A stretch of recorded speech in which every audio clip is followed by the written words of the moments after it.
Impossible comebacks in American sports, the Celtics are on the verge of making history. In 76 years of NBA history, no team has ever been able to come back from a 30 deficit in a playoff series, but American sports does have its precedents. As many as 151 times an NBA playoff series has started with a 30 lead in favor of one of the two teams, and so far, the record for these crossovers is 1,500 in favor of the team that took the lead. The 151st was signed by the Miami Heat last Monday, May 22, when they sealed their third consecutive victory to start the series against the Boston Celtics, who started with home court advantage. On their way to the Eastern Conference Finals, the Heat have left their mark in the history books as the first team in playoff history to advance to the playoffs, followed by the Lakers and the fifth team to enter as the 8th seed and eliminate the first seed.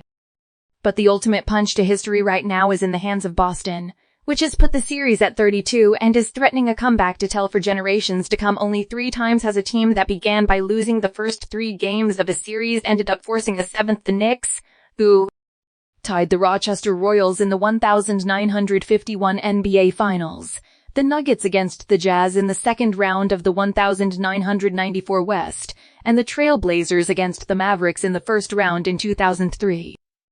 All ended up losing in the 7th and final game of the playoffs. Not so the 5 teams that have managed to complete the feat in us sports beyond the NBA, the NIL, hockey, and MLB. Baseball also play best-of-7 series, and they have witnessed such a comeback at least once in their long tradition. In the Ice Hockey League, 202 playoffs have opened 30 for one side.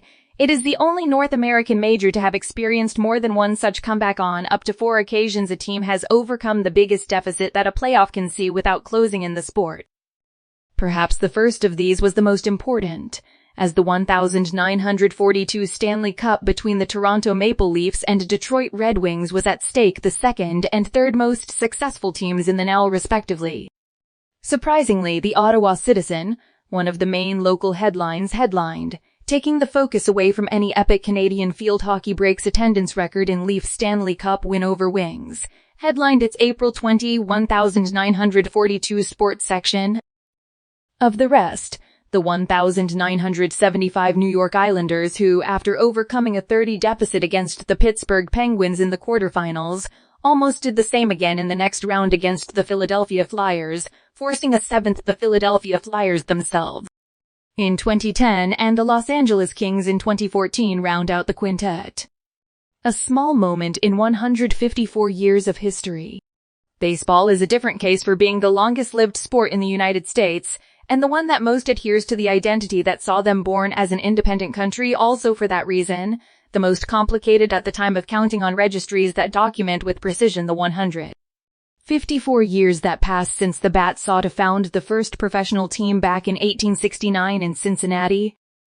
In 1876, the National League was inaugurated, and 25 years later in 1901, it would give birth to the American League. Both grew with idiosyncrasies and different regulations, in spite of disputing the World Series every year from 1903 between the two best teams of each conference. They were finally united under the same acronym in 2000.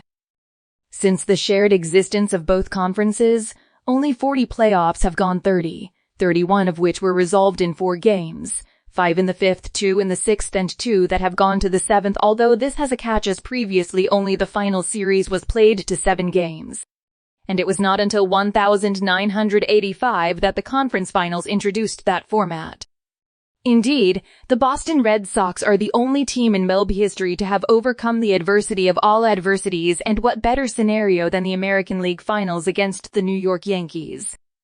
Specifically, in 2004, where the Massachusetts Yankees rattled off 4 consecutive victories to come from behind and reach the final series, which they went on to win 40 against the Cardinals. Thus, the Red Sox broke a streak of 86 years without winning the World Series.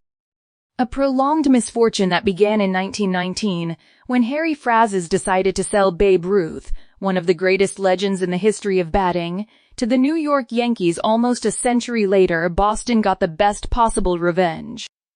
The Celtics haven't even reached the final uphill climb. Now they travel to Miami for a game that Jimmy Butler has assured the Heat will win, but it is enough to have arrived as favorites to the playoffs and the sensations recovered in the last 2 games to think that perhaps they will be the first to put that first one in a locker that baseball and field hockey already filled in their day.